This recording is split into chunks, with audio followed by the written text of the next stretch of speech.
In today's video, we are going to show you how to back up your iPhone to pCloud so your photos and videos stay safe in the cloud even if you lose or change your phone. Let's begin. Now, the first thing that you need to do is open the App Store on your iPhone and search for pCloud, then tap download or install. Because if you do, you will be forwarded to the homepage. As you may notice, it offers for you to back up photos and videos. This is the first prompt when you install pCloud on your iPhone device. So I'm going to click the backup photos and videos.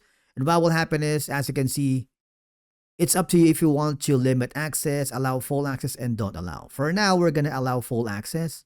Okay. Now, automatic upload is on. So all I have to do is super simple. Click the continue button. All right. And follow the on-screen instructions. Thing is, if your device is already full, all right, you need to free up some device. But for now, I'm not going to do that. Instead, I'm going to make sure to create, as you can see, it's uploading 1,000 files, all right? And all I have to do is wait for it. And then what will happen is you would be able to back up all your iPhone videos, photos, and files here in pCloud without any problem.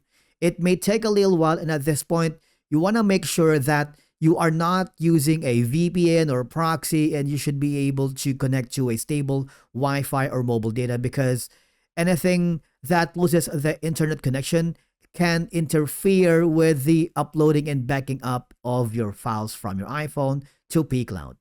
Once you've done that, basically you've successfully backed up your iPhone to pCloud. Thank you so much for watching. We will see you again in the next video.